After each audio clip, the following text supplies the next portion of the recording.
শিক্ষা, সংস্কৃতি ও মনুষ্যত্ব রক্ষার সংকল্পকে সামনে রেখে এআইডিএসও এর ৭২তম প্রতিষ্ঠা দিবস উপলক্ষে সোমবার আগরতলা প্রেসক্লাবে এক হৃদয়স্পর্শী ছাত্র সমাবেশ অনুষ্ঠিত হয়।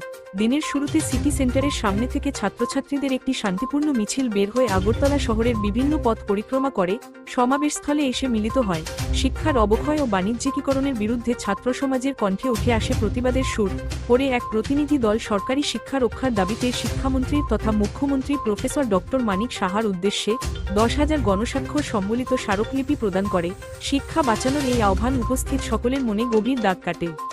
ভারতবর্ষের বিপ্লবী ছাত্র সংগঠন all India democratic students organization এআইডিএসওর ৭২তম প্রতিষ্ঠা দিবস ১৯৫৪ সাল থেকে ২৮ ডিসেম্বর ছাত্র সংগঠন এআইডিএসওর জন্ম। তার প্রাক লগ্ন থেকেই ছাত্র সংগঠন এআইডিএসও শিক্ষা, সংস্কৃতি, মনুষ্যত্ব রক্ষার্থে আমরা সারা দেশব্যাপী আমরা এই অঙ্গীকারবদ্ধ এবং কেন্দ্র এবং রাজ্য সরকার যে শিক্ষার উপর একের পর এক আক্রমণ নামিয়ে আনছে তার প্রতিবাদে এআইডিএসও তার শক্তি অনুযায়ী এককভাবে সারা দেশে আন্দোলন পরিচালনা করছে। আপনারা জানেন যে জাতীয় শিক্ষানীতি ২০২০ চালু হয়েছে, শিক্ষার যে প্রাণসত্তা সেটাকে ধ্বংস করবে। আমরা তার বিরোধিতা করছি এবং আজকে আমাদের রাজ্যেও দেখেন প্রত্যেকটা স্কুলে আজকে একটা প্রধান সমস্যা শিক্ষকের অভাব। প্রায় প্রত্যেক দিন পত্রপত্রিকা খুললেই দেখা যায় যে ছাত্ররা প্রতিবাদ করছে শিক্ষকের জন্য। সরকারি শিক্ষার মান একেবারে নষ্টের দিকে যাচ্ছে, তলানিতে এসে ঠেকেছে। তাই আমরা দাবি জানাচ্ছি যে রেসিস্ট এনইপি জাতীয় শিক্ষানীতি ২০২০ বাতিল করতে হবে এবং সেফ পাবলিক এডুকেশন মানে সরকারি শিক্ষার মান উন্নয়ন করতে হবে। সরকারি শিক্ষা যদি নষ্ট হয় তাহলে গরিব, খেটে খাওয়া সাধারণ নিম্নবিত্ত পরিবারের সন্তানরা আর কেউ পড়াশোনা করতে পারবে না। আমাদের রাজ্যেও বিদ্যাজ্যোতি প্রকল্প চালু করে আমরা দেখছি যে ছাত্রছাত্রীরা আজকে ডেভেলপমেন্ট ফি তাদের থেকে টাকা নিচ্ছে ১,০০০ টাকার উপরে।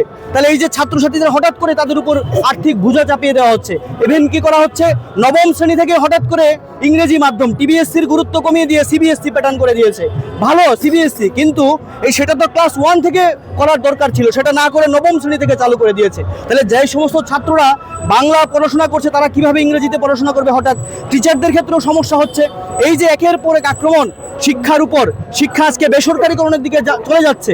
গরিব সাধারণ ঘরের ছেলেমেয়েরা কেউ পড়াশোনা করতে পারবে না। তাহলে এর প্রতিবাদে আমরা আজকে দীর্ঘদিন ধরে আমরা ১০,০০০ স্বাক্ষর, শিক্ষার বিভিন্ন দাবিতে ১০,০০০ স্বাক্ষর সম্মিলিত গণস্বাক্ষর, ছাত্র, যুবক, মহিলা, শিক্ষক সমস্ত ধরনের মানুষের কাছ থেকে স্বাক্ষর নিয়ে আজকে আমাদের রাজ্যের মাননীয় মুখ্যমন্ত্রী মহোদয়ের কাছে আমরা আজকে একটি স্মারকলিপি প্রেরণ করব এবং এখান থেকে আমাদের মিছিল প্রেস ক্লাবে আমাদের ছাত্র সভা হবে, তারপরে আমাদের আজকের কর্মসূচি শেষ হবে।